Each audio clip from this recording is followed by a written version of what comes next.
Do not camp at these Appalachian sites alone. The first rule was written on the inside of the fire ring, not on the campsite sign, not on the trail map, not carved into a tree like some hiker warning meant to scare teenagers. It was scratched into the soot-blackened stones at campsite 14, hidden where nobody would see it unless they were kneeling to build a fire. Do not camp here alone. I found it at dusk, with my knees in the wet leaves and a bundle of dry twigs in my hand. At first, I laughed, not loudly, just a short breath through my nose, the kind of laugh you give something creepy when you are alone and want the world to know you are not scared. The woods did not laugh with me.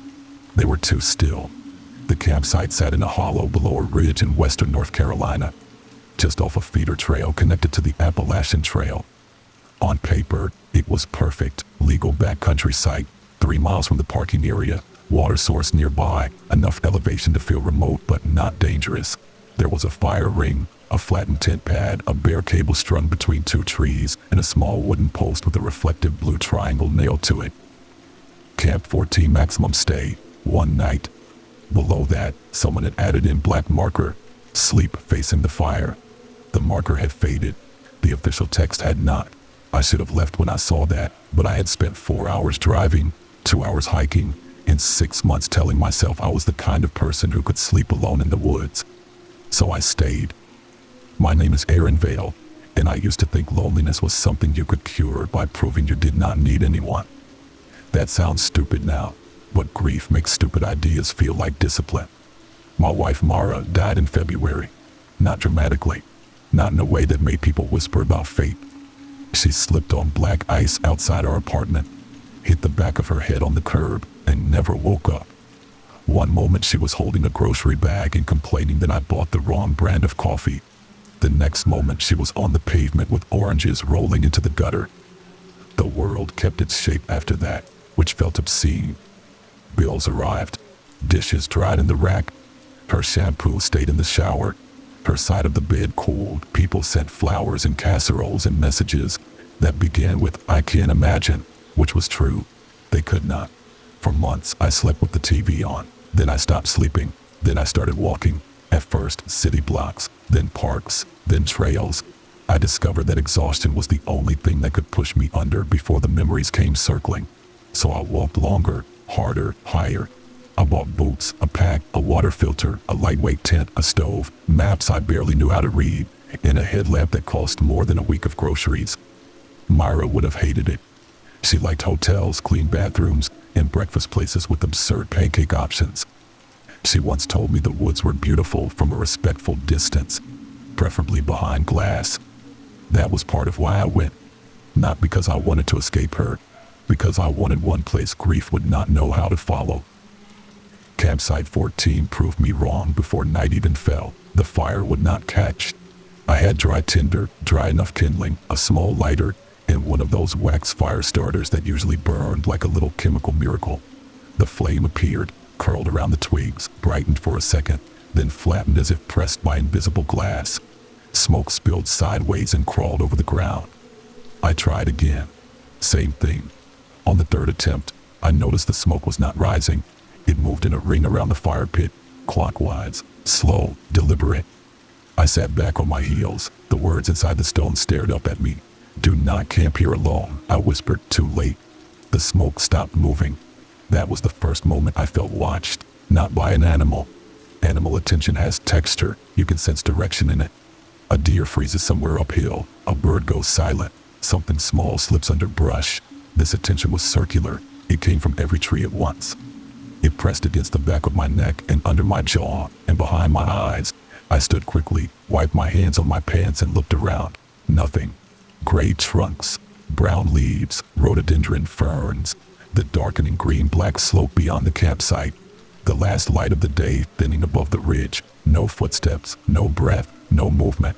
Still, I moved my tent closer to the fire ring. Then I remembered the marker on the post. Sleep facing the fire. I set the tent door toward the ring. While I worked, I kept glancing at the trees. The campsite had an odd shape, too round. Most backcountry campsites are irregular scars in the forest, flattened by feet in weather and use. Camp 14 was nearly perfect, circular clearing, Trees evenly spaced at the edge, fire ring in the center, tent pad just east of it, bare cable to the north, water trail to the south. It felt less like a campsite than an eye. By 7:20, full dark had settled. I gave up on the fire and ate cold tortillas with peanut butter. I hung my food bag on the bare cable, brushed my teeth, checked the knots twice, and crawled into my tent. Inside, the world shrank to nylon walls, sleeping pad, quilt, headlamp glow, and the pale oval of the fire ring visible through the open vestibule. Facing the fire, I zipped the mesh but left the rainfly door open. The air smelled of damp leaves and old ash. I tried to read on my phone, but the battery percentage made no sense. 82, then 41, then 96. Then the screen dimmed and showed no signal. That was expected. I had downloaded maps. I had told my sister where I was going. I had done the responsible things, the safe things, the things people mention afterward when explaining that the dead person should have survived. At 8:03, I heard a zipper. Not mine. A tent zipper. Slow. Metal teeth opening in the dark. I froze. The sound came from the other side of the fire ring, except there was no other tent. I held my breath. The zipper continued, zzz, then stopped. The forest remained silent. I reached for my headlamp and clicked it on. The beam cut across the fire ring and hit the trees beyond. Nothing. No tent.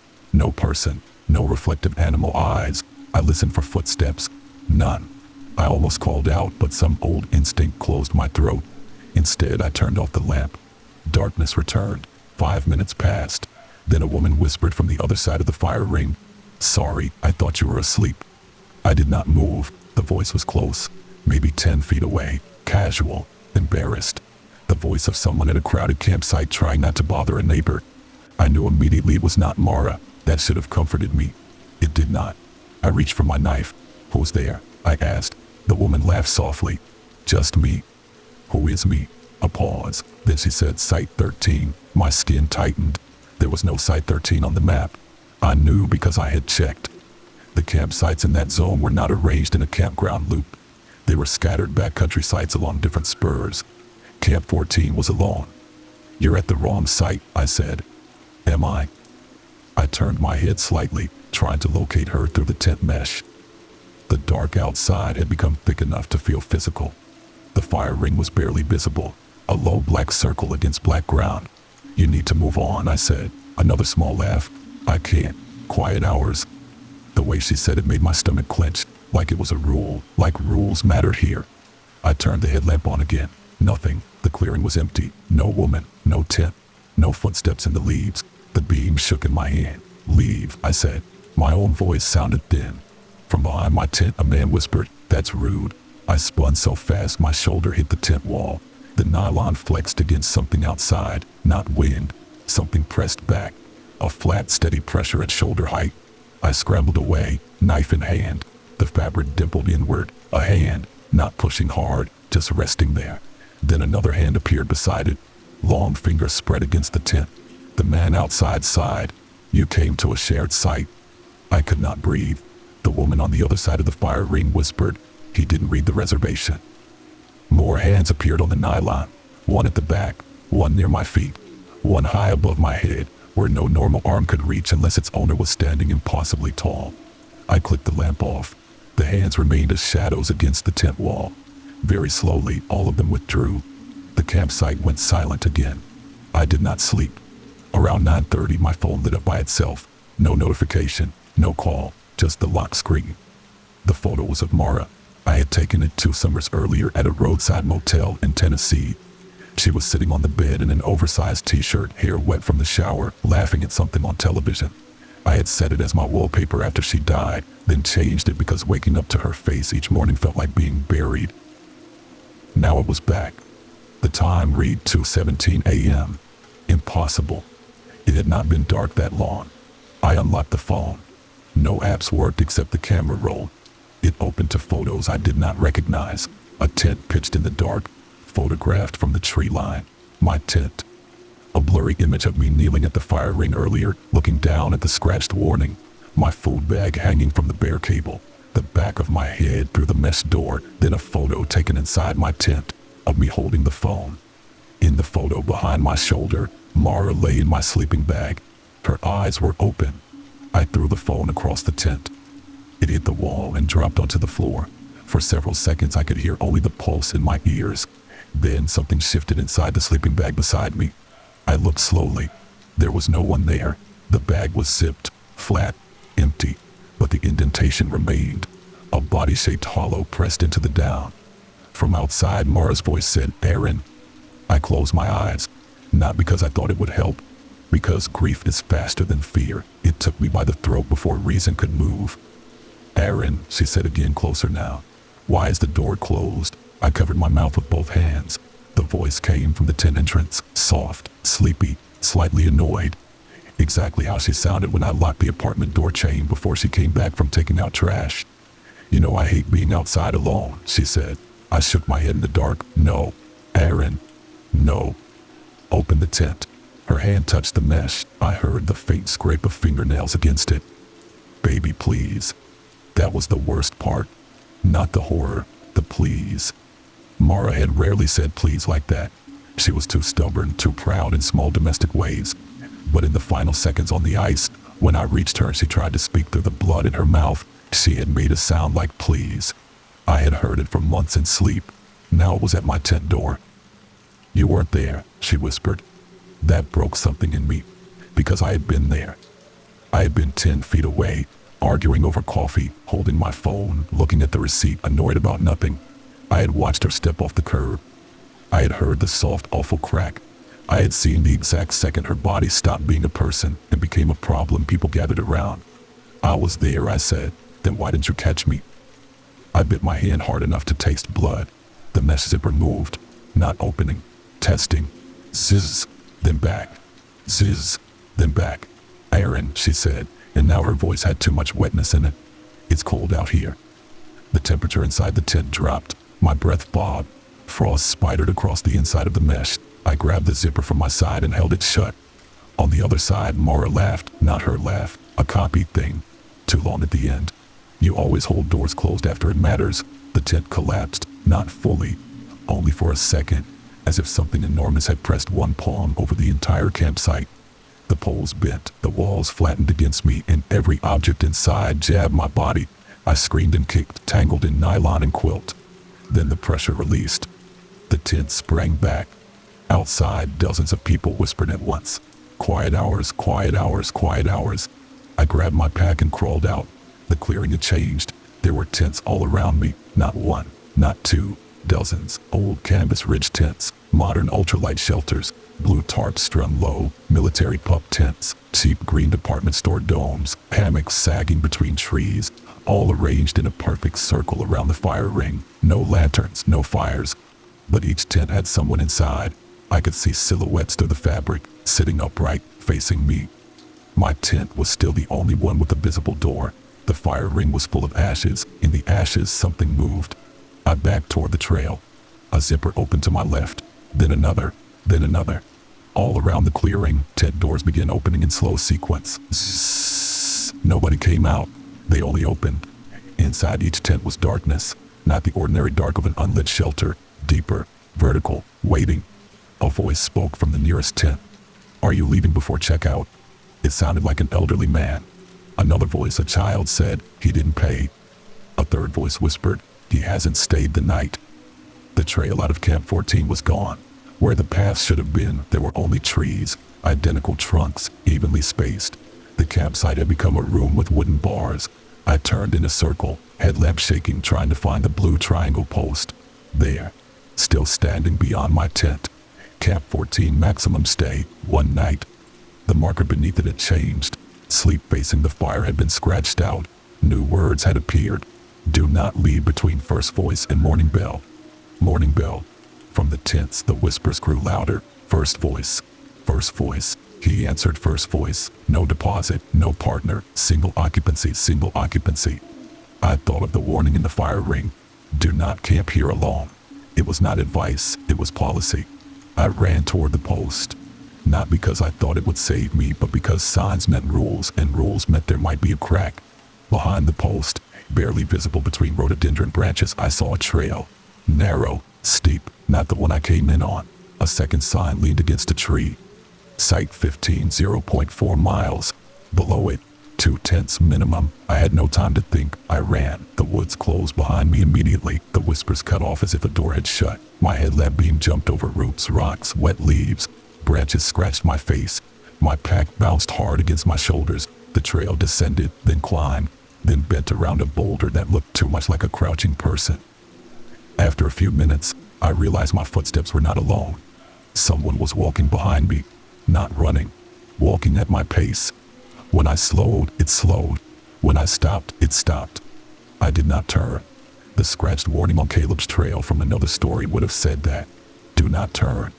But I did not need a warning. Every cell in my body knew that if I looked behind me, I would see exactly what I needed most and feared most. Mara walked behind me in the dark. I knew her gait, a slight unevenness from an old ankle injury, a soft drag of the right foot when she was tired, the faint swish of jacket sleeves. Aaron, she said. I kept walking. I'm not angry. That almost made me stop. I was scared, she said. That's all. I was so scared and you looked so far away. Leaves crunched behind me. You always looked far away even when I was alive. The trail narrowed. My lamp flickered. I used to wonder where you went in your head, she continued. I'd be talking to you and you'd nod, but you weren't there. Then I died and suddenly you wanted to be nowhere else. I whispered, shut up. She laughed softly. That one sounded real.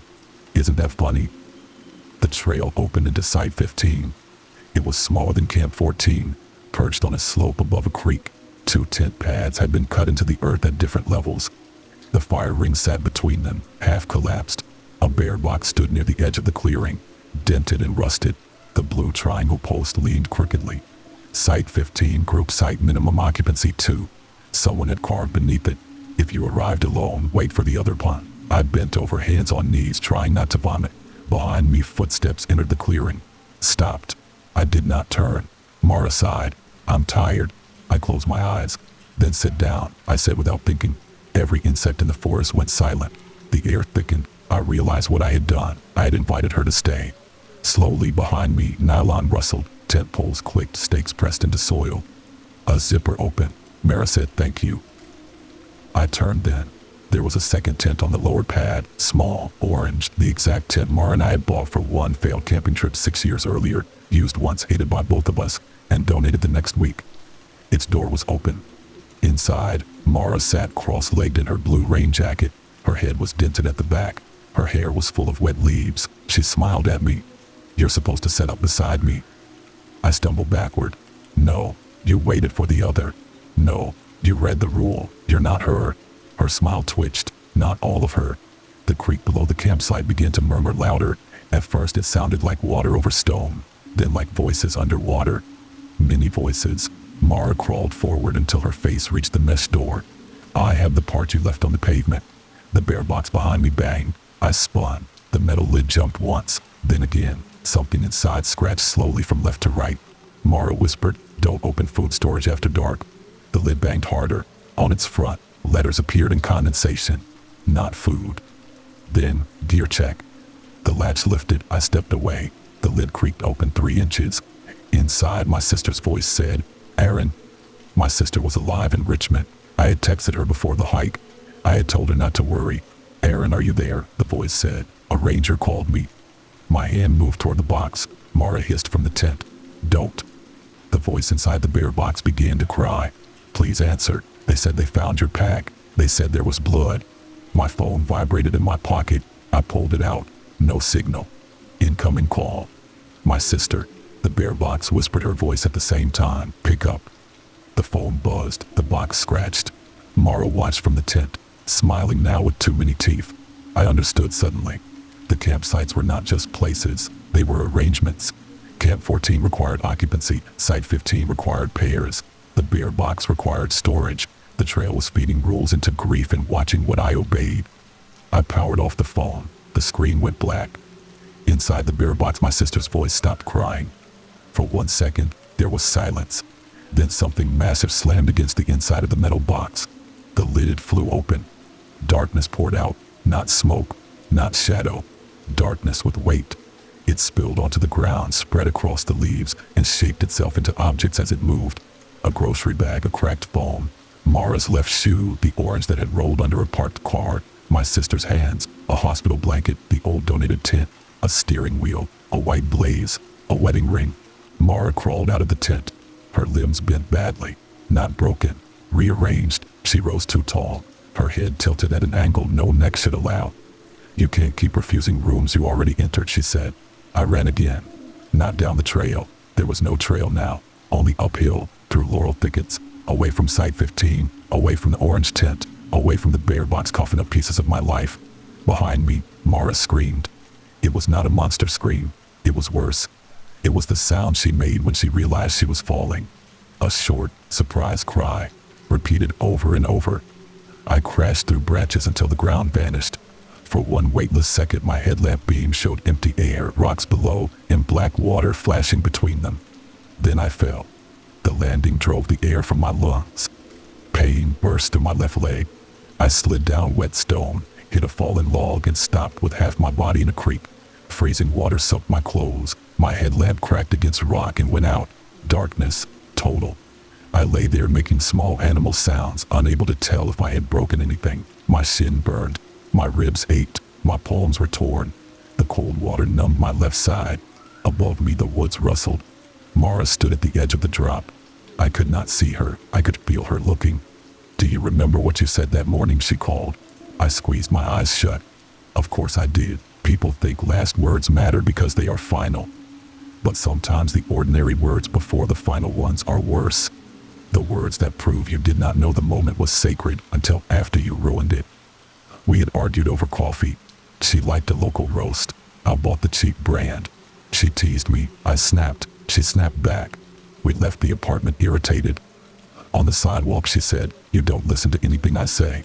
And I said, "Because half of what you say doesn't matter." Then she stepped under the ice. Then she fell. Those were the last full words I said to my wife before her skull hit the curb. "Because half of what you say doesn't matter." Above me, Mara whispered, "Say it again." "No." "Say it so I know you remember." "No." The creek around me warmed, not naturally. It became the temperature of blood. Mara said, "Say it, and I'll help you up." I dragged myself out of the water and crawled downstream. The creek bed became a tunnel of rhododendron. Branches arched over me, catching my pack, scratching my ears. I used my hands more than my injured leg. Rocks shifted under my knees. I kept moving because stopping meant listening. After what felt like an hour, I saw light. A camp lantern. It hung from a branch above a large flat clearing. Site 16. I knew before I saw the post. This hole was occupied. A man sat by the fire. A real fire. Orange flames snapped in the rain, blood sending sparks upward. The heat touched my face and nearly made me cry. The man looked about 60, with a gray beard, a wool cap, and a red flannel jacket. A large backpack rested against the log. A tent stood behind him, green and battered. He held a tin mug in both hands. He did not seem surprised to see me crawl out of the dark, bleeding and soaked. Instead, he said, "You came from 14. I nodded, too exhausted to lie. He looked past me into the trees. "Alone?" I did not answer. His face hardened. "Sit by the fire. Don't cross the far log." I limped into the clearing and collapsed near the heat. The post beside his tent read Site 16, host site asked before entering. Someone had scratched beneath it. Host must remain until relieved. The man handed me a blanket. "Name's Warren," he said. "Aaron. Unfortunate." "What?" He nodded toward the fire ring. "Names that fit too close to the dead get used easier." I pulled the blanket around my shoulders. "And you know what this is?" Warren took a slow drink from his mug. "I know some." "Are you real?" "Mostly." That answer should have frightened me more, but I was too cold. He poked the fire. The flames bent away from the stick. "You need to warm up, but don't sleep," he said. "Sleeping signs you in." "To what?" "The stay." I laughed weakly. "I don't understand anything." "That's why it works." From somewhere upstream, Mara called my name. Warren did not look up. "Don't answer." "I know." "No." He glanced at me. "You know, like someone who has been warmed. You don't know like someone who is paid. There's a difference." Mara called again, farther away now, or closer. Distance meant nothing in those woods. Warren said, "These sites aren't campsites. They're vacancies." "What does that mean?" "It means something made places for people to be missed from." He leaned forward, face lined orange by the fire. "Long before hikers came through here, people slept in these mountains and didn't wake the same. Hunters, soldiers, runaways, surveyors, moonshiners, families moving through gaps before roads. Some vanished. Some came back wrong. Folks blamed bears, exposure, fever, Indians, devils, whatever fit the century. But the pattern was older than the names. He pointed with the stick toward the dark. The mountain doesn't eat bodies first. Bodies are crude. It eats weakness. Weakness. You camp alone. Nobody sees what happens to you. Nobody confirms your shape. Nobody shares the night. Alone in a tent, you become negotiable. The fire popped. The old-timers knew. Never sleep alone in certain hollows. Never pitch one tent at a two-tent site. Never leave an empty bedroll beside you. Never answer from inside a tent if someone calls from outside. Never answer from outside if someone calls from inside. I thought of the zipper at Camp 14. My throat tightened. What happens if you break the rules? Warren smiled without humor. You already know. I studied him. How long have you been here? His eyes moved to the post. Host must remain until relieved long enough.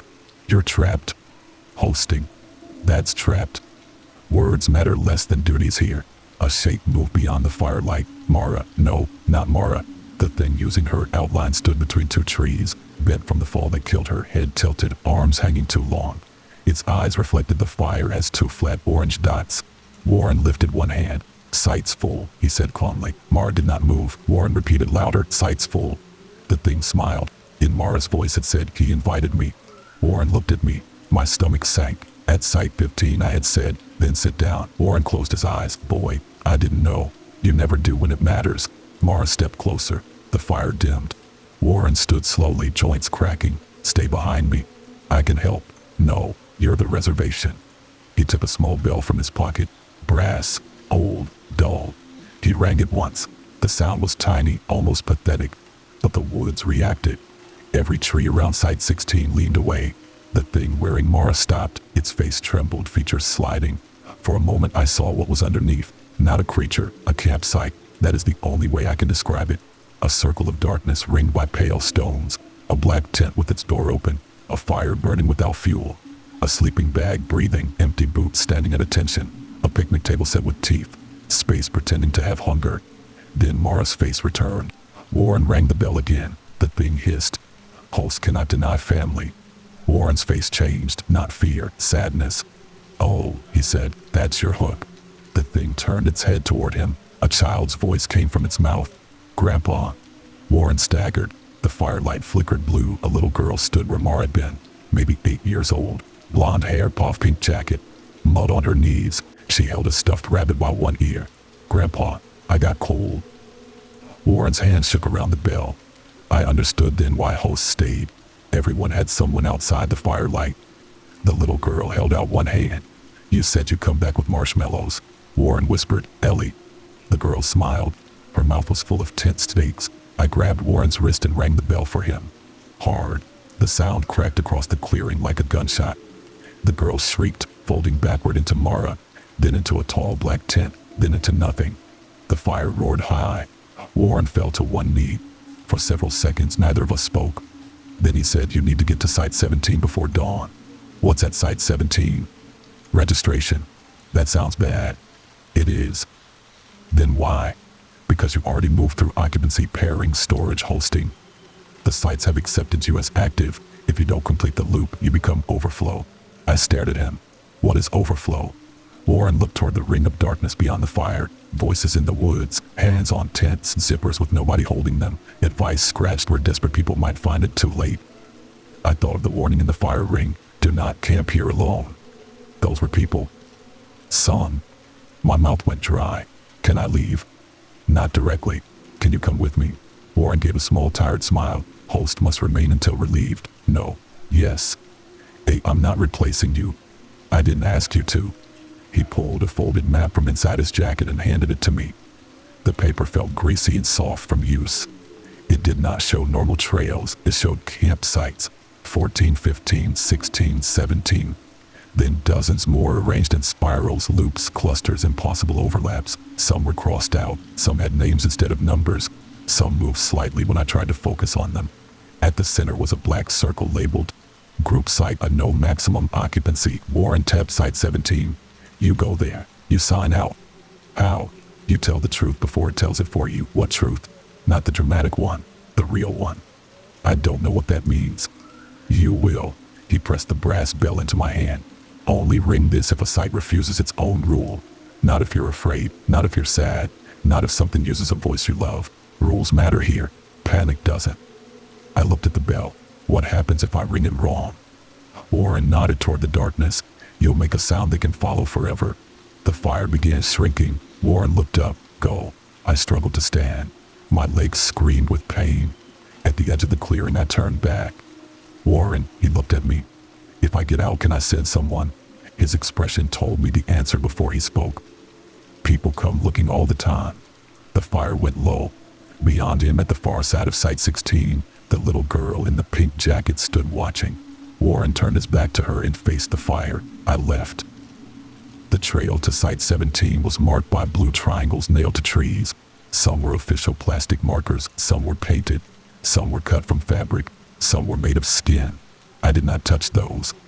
The forest shifted around the path. Sometimes I walked through winter woods under a hard moon. Sometimes through summer fog so humid it beaded on my eyelashes. Sometimes the trail passed between rows of tents, all closed, all gently breathing. Sometimes it crossed parking lots where empty RVs sat with their doors open and their awnings flapping in wind I could not feel. Every few minutes something called from behind me. Mara, my sister, Warren, my mother, a ranger, a child, my own voice. I did not answer. At one point I passed a campground bathroom. Cinder block, green roof, fluorescent light buzzing inside. The door stood open. From within came the sound of someone vomiting, then crying. Then Mara said, I don't want to die in here. I kept walking. The bell in my pocket warmed. Not enough to burn. Enough to remind me it was there. The blue triangles led me downhill into a valley where the trees thinned and the ground became soft black mud. My boots sank ankle deep. The air smelled like mildew and old canvas. Then I saw the lights. Site 17 looked like a normal developed campground. That made it worse than all the others. There was a gravel loop road, wooden picnic tables, numbered posts, metal fire rings, bear-proof trash cans, and a registration kiosk with a slanted roof. A map board stood beside it behind scratched plexiglass. Solar lamps lit the area with a weak yellow glow. No cars, no people, no stars overhead, only fog pressing low between the trees. The kiosk had a sign. Welcome campers, all overnight guests must register. Failure to register may result in extended stay. A stack of envelopes sat in a metal box, beside them a pencil on a string. The registration form asked for name, emergency contact number of nights, number and parties occupied, purpose of visit, items left behind. Most were normal. The last one was not. I took the pencil. It was damp. I wrote name, Aaron Vale, emergency contact, Claire Vale, number of nights, 1, number and party, 1. The pencil snapped. A cold wind moved through the kiosk. Behind me, every campsite in the loop filled at once.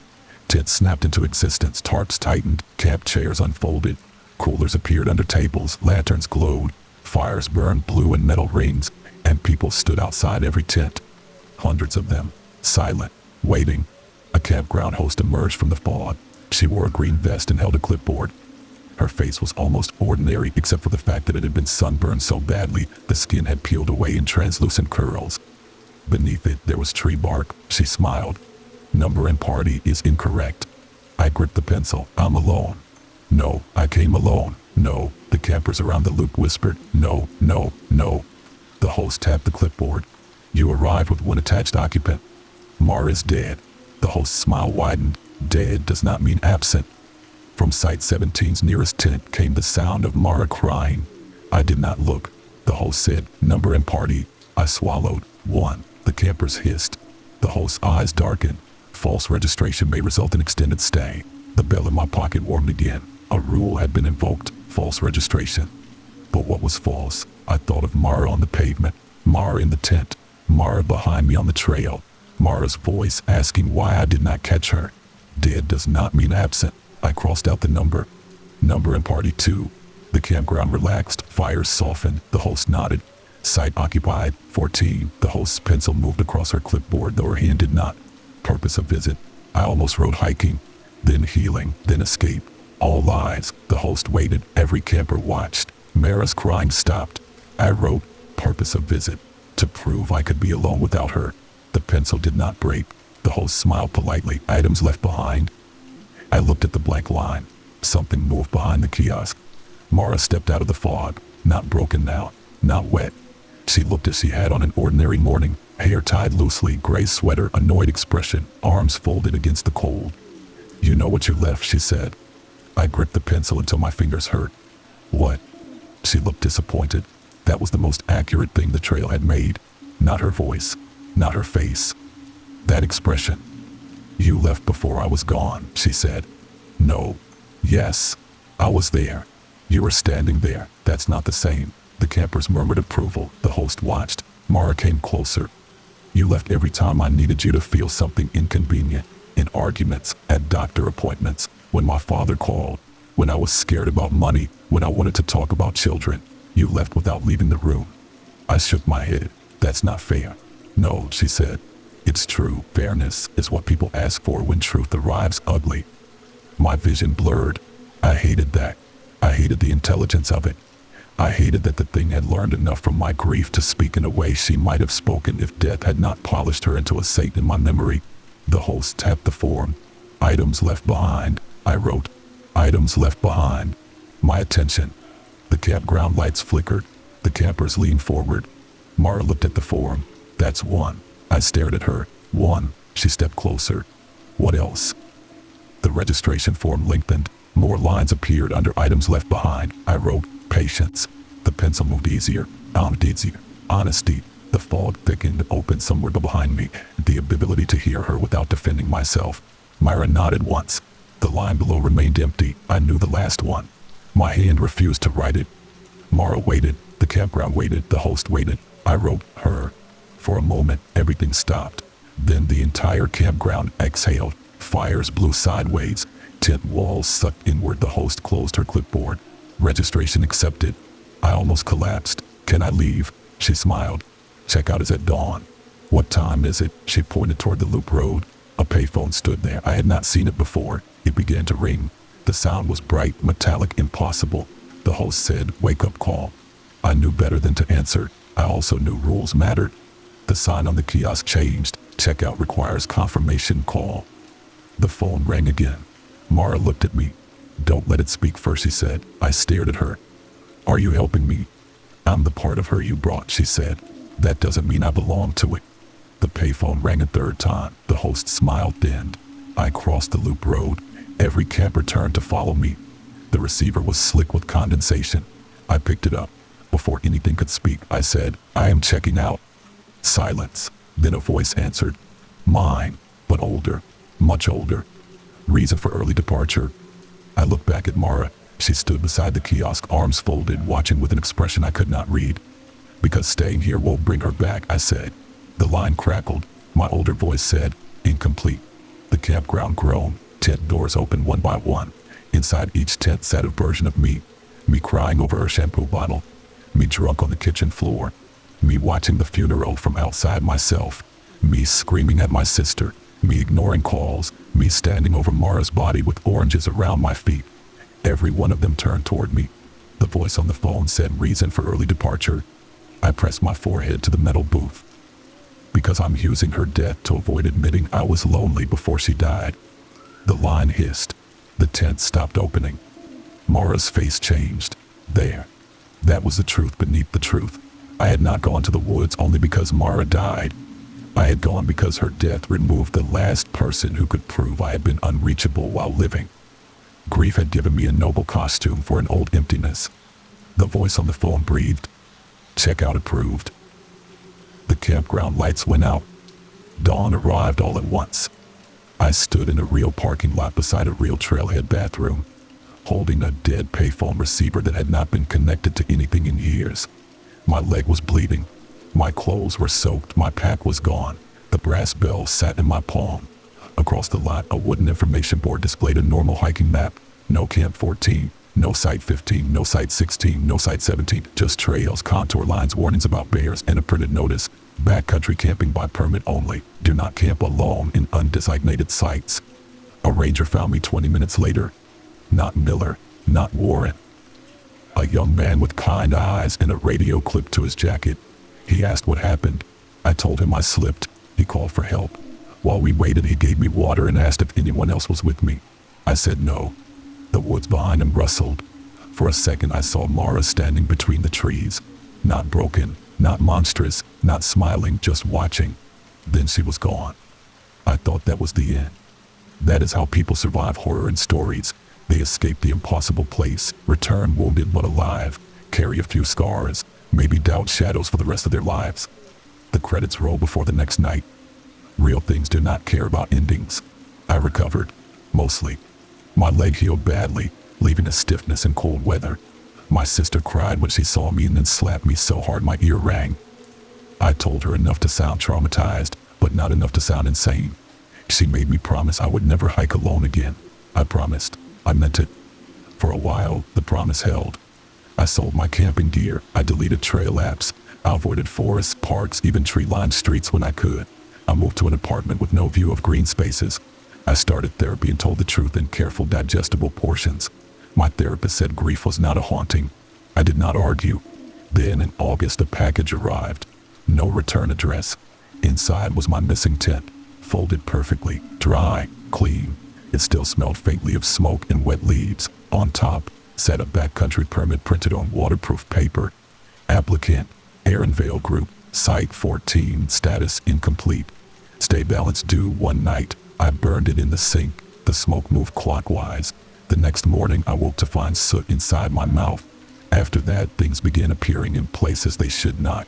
A tent stake on my pillow. A blue triangle marker taped under my desk.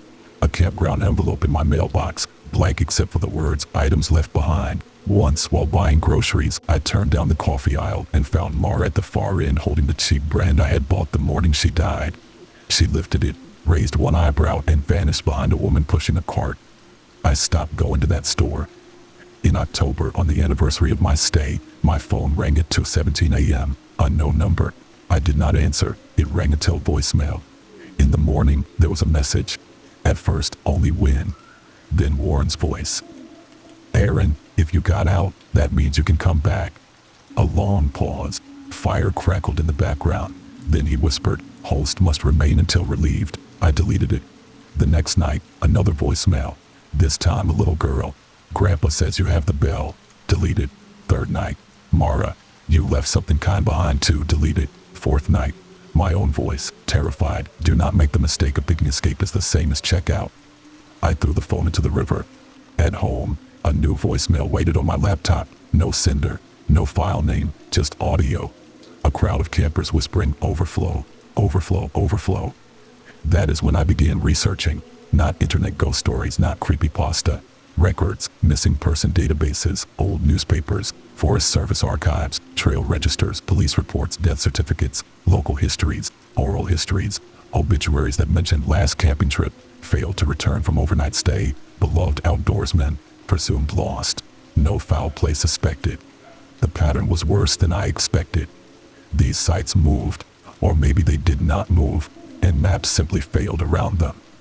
Camp 14 had been reported in North Carolina, Tennessee, Virginia, West Virginia, Pennsylvania, and once in Maine by a thru hiker who quit the trail immediately afterward and refused to speak publicly again. Site 15 appeared in stories about couples where one person survived and insisted they had been alone.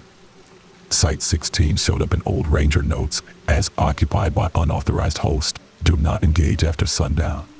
Site 17 appeared in one 1988 incident report from Shenandoah, but the page had been redacted so heavily, only the words all overnight guests must register remained visible.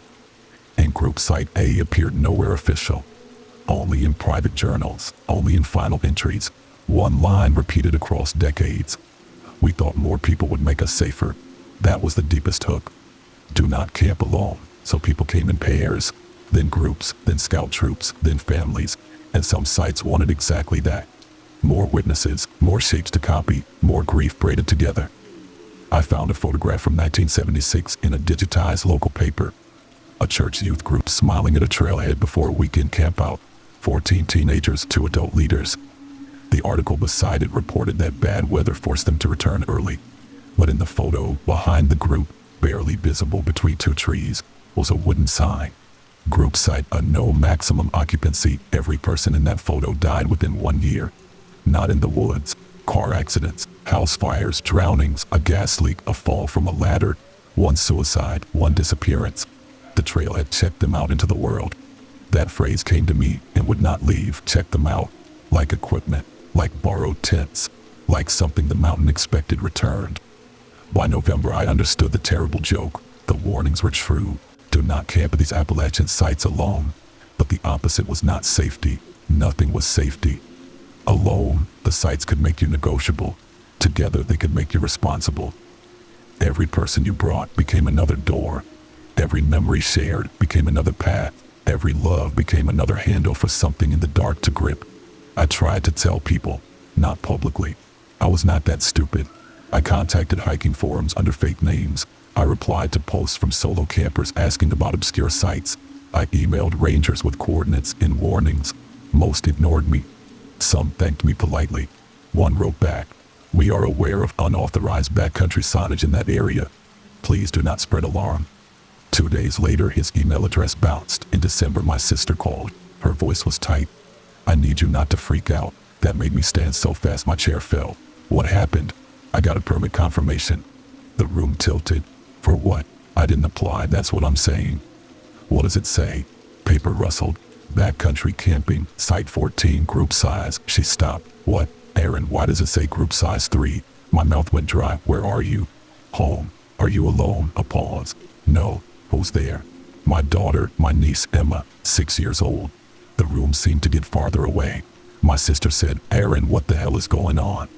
In the background, Emma laughed. Then she said faintly, "Mommy, there's a tent in my room." I drove to Richmond in 90 minutes, a trip that should have taken over 2 hours. The tent was gone by the time I arrived. My sister stood in the doorway with Emma behind her, both pale and furious in different ways. I searched the room. No tent, no stakes, no mud, no smell of smoke. But on the inside of Emma's closet door, scratched low at a child's height, were the words, "Sleep facing the fire." My sister demanded answers, so I told her. Not all of it, enough. She did not believe me. Then the closet zipper sound began. There was no zipper in the closet. Sssss. My sister stopped breathing. Emma whispered, "That's the camping lady." I knelt in front of her. "What camping lady?" Emma looked toward the closet. "The one who says Daddy saved us a spot." Emma's father had been gone for 4 years. Not dead, just gone. Divorce, new state, new family. Birthday calls that became texts that became nothing. My sister covered her mouth. The closet door bowed outward. From inside, a man's voice said, "Claire." My sister made a sound so small it broke my heart. "Don't answer," I said. The door bowed again. Emma said, "Daddy." "No," I said sharply, too sharply. She began to cry. The closet went silent. Then Warren's brass bell rang from my coat pocket. I had not touched it. Once, twice. A rule had been broken, but whose? The closet door opened an inch. Cold air spilled out, carrying the smell of wet leaves. Inside was not clothing. It was a trail. Blue triangles nailed to trees, a fire burning somewhere far away, and a signpost, group site and no maximum occupancy below it. Freshly carved Bayou family reunion. My sister screamed. I slammed the closet door and rang the bell. Wrong. I knew it the instant the sound left the metal. The bell did not crack like it had at Site 16. It sang, high, bright, long, a beautiful sound. A sound that traveled. Every closet door in the house opened. Every cabinet, every drawer, every room became a little entrance. From the kitchen pantry came Mara's voice. From the hallway closet came my mother's. From under Emma's bed came Warren. From the bathroom medicine cabinet came my own voice, older and tired. You made a sound they can follow forever. We ran, not to the car. The front door opened onto forest. The back door opened onto forest. The windows showed tents. I grabbed Emma. My sister grabbed my arm. We ran through the only door that still led somewhere human, the basement. Down the stairs, concrete floor, washer, dryer, storage bins, real things. Behind us, the house filled with zippers, dozens. Every seam opening. We barricaded the basement door with shelves and boxes. My sister sobbed silently. Emma clung to me. Above us, footsteps moved through the house, not frantic, not searching, arranging. Furniture dragged, tent poles clicked, stakes hammered into hardwood. Someone unrolled sleeping bags across the living room floor. At 2:17 a.m., the basement light went out. The washer door opened. Inside, a campfire burned. A campground host's voice spoke from the drum. "Late arrivals must check in," my sister whispered. "What do we do?" I looked at Emma. She was staring at the washer fire. Not scared now, curious. That scared me more. Because children accept impossible places faster than adults. Their reality has softer walls. The washer flame reflected in her eyes. She said, "Uncle Aaron, why is Aunt Mara standing behind you?" I did not turn. Mara's hand touched my shoulder. Warm. Real. For the first time since February, I smelled her shampoo without rot beneath it. She leaned close and whispered, "You brought them in by trying to keep them out." I closed my eyes.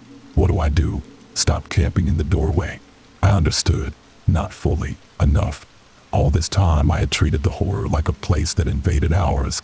But it had always worked through thresholds.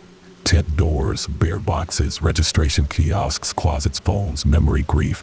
Every refusal without release became another closed flap for it to scratch at. I could not save my sister by barricading doors. I had to check out properly. Not for myself. For what I had carried into their house. I stood. My sister grabbed me. "No, I have to register." "Are you insane?" "Yes, but also right." The washer fire burned blue. The host voice repeated, "Late arrivals must check in." I stepped toward it. Mara's hand remained on my shoulder until the last second. Then it withdrew. I put one foot into the washing machine. It should not have fit. It did. The metal drum stretched into a tunnel lined with wet canvas. I crawled through smoke that smelled like every campfire I had never built. Behind me, my sister shouted. Emma cried. The basement became small, then distant, then gone. I emerged at group site A. No nightmare before or since has matched it. It was enormous, a campground without edges, tents stretched across a valley under a sky with no moon. Thousands of them, maybe millions, every kind of shelter humans had ever slept in. Hides, canvas, nylon tarps, wagons, military tents, backpacking shelters, festival pavilions, refugee tents, children's blanket forts, hospital privacy curtains, camping hammocks hanging from trees that grew out of picnic tables. Fires burned in rings like orange eyes, voices murmured from every direction. At the center stood a registration lodge made of logs, plastic tarps, old trail signs, and doors. So many doors. Tent doors, car doors, closet doors, bathroom stall doors, bedroom doors, coffin lids. The sign above the entrance read group site and no maximum occupancy, no early departures. A line of campers waited outside, some living, some dead, some unfinished. Warren stood near the entrance holding his brass bell, not the one I had, his own. He looked older. "Aaron," he said quietly, "I rang it wrong." I heard. "I'm sorry." So did they. Behind him, Mara stood among the waiting campers. Not the campsite thing, not exactly my wife either. A witness-shaped remnant. She nodded once. My throat tightened. "I need to get my family out." Warren smiled sadly. "You're still saying out like there's a clean border? Then what? You sign for what belongs to you, refuse what doesn't, release what you keep inviting back." The line moved. At the lodge entrance, the campground host waited with her clipboard, bark under peeling skin, polite smile. Name, Aaron Vale. Party size, 1. The host tilted her head. Behind her, every tent in group site A whispered. I corrected myself. 1 living. The whispering paused. And I looked at Mara. She watched me without expression. 1 dead I loved badly, the host wrote. And I thought of my sister upstairs, Emma in her arms, the closet door scratched with rules. 2 living I endangered, the host wrote again. And the sky above the campground lowered. There was 1 more. I knew now. 1 version of myself I keep trying to leave behind. The host smiled. Acceptable. She handed me a form, not paper, a strip of pale bark. The questions were carved into it. Name, what you brought, what you owe, what you release, where you will sleep. The pencil was a blackened tent stake. I filled it in by firelight. Name, Aaron Vale, what you brought. Grief disguised as solitude. What you owe, attention to the living. What you release, the right to make the dead responsible for my emptiness. My hands shook before the last line. Where you will sleep. Behind me, Mara stepped closer. I did not turn. I knew if I looked at her, I might right beside you. The campsite waited. Every tent waited. Every open flap breathed. I wrote, where you will sleep. Among the living, until I do not. The bark form split down the middle. A wind moved through group site A. Tent doors slammed shut by the thousands. Fires went out row by row. The host's smile vanished. No early departures, she said. I'm not departing early. Warren raised his bell. I said, I'm checking out the guests I brought without permits. The host's bark skin cracked. Mara laughed softly behind me. That laugh was hers, actually hers. Warm, surprised, a little proud, the host opened her mouth. Inside was a tunnel of tents nested inside tents, each with a darker opening beyond. Warren rang the bell. Mara took my hand. Not to keep me, to help me let go. The sound of the bell rolled across the campground, and every voice I had heard since Camp 14 spoke at once. Not words, names. Each name rose from a tent and vanished into the dark sky like a spark. When my wife's name came, it passed through me. Mara Vale. The hand in mine loosened. I wanted to hold on. God help me. I wanted to hold on more than I wanted air. But I let go. She stepped away, and for one instant she was fully herself. Not corpse, not memory, not accusation, not comfort. Just Mara, impatient and bright and gone too soon. She said, listen better next time. Then she disappeared. The campground collapsed inward. I woke in my sister's basement at dawn. The washing machine was empty. The barricade still blocked the door. Emma slept against my sister's lap. My sister was awake, staring at me like she had watched me die and return as a complicated problem. The scratches on Emma's closet door were gone. So were the permit, the tent, and the blue triangle markers. The brass bell had cracked in half. For 3 months nothing happened. No calls, no zippers, no voices, no Mara in grocery aisles. I began to believe in aftermath. Not healing, aftermath. A field after a fire is still black, but things can move through it without burning. Then spring came, the first warm weekend. People flooded the trails, hiking forums filled with questions. Best beginner overnights, safe solo campsites, hidden gems, underrated Appalachian spots. Someone posted a photo of a beautiful clearing beside a creek, asking if anyone knew whether camping was allowed there. In the background stood a wooden post with a blue triangle, Site 16 host site. Beside the fire ring, an old man in a red flannel jacket sat with his back to the camera, waiting. I reported the post. It was removed, then reposted by someone else, then copied, then became a trend. People began searching for the haunted Appalachian campsite. They wanted coordinates. They wanted proof. They wanted content. They wanted to test themselves against a thing that had survived centuries while making humans think warnings were invitations. Last week, a young couple went missing in Virginia. Their final video showed them laughing in a tent at night while something scratched lightly at the rainfly. The woman whispered, "Babe, that sounds like your mom." The man laughed and said, "My mom's alive." Then from outside the tent, his mother's voice said, "Not by morning." The video ended. Yesterday, my sister mailed me a child's drawing Emma made at school. It showed a campground, orange tents, blue triangle signs, a stick figure labeled Uncle Aaron, another labeled Aunt Mara, though Emma never met her, and at the center, a black circle full of little white eyes. On the back, in my niece's uneven handwriting, were the words, "The camping place said you still have one night left." I am writing this because there are people packing tonight. Right now, people laying out gear on bedroom floors, checking fuel canisters, testing headlamps, downloading offline maps, telling someone their route, feeling smart, feeling safe, feeling lonely in a way they have not named. Maybe you are one of them. Maybe you found a site online that looks perfect. A quiet hollow, a flat clearing, a ring of stones, a blue triangle marker. Maybe reviews say it is peaceful, underrated, never crowded. Maybe the map says one thing, but the sign at the trailhead says another. Maybe you arrive at dusk and find a message scratched inside the fire ring. Maybe you hear a zipper open after dark. Maybe someone you love calls from outside the tent and asks why you locked them out. Listen carefully. The warning is not a joke. The site is not abandoned. The fire ring is not empty. The tent beside yours is not unoccupied just because you cannot see it in daylight. And if the post says maximum stay one night, understand this. It does not mean you may only stay one night. It means one night is all it needs to learn how to follow you home.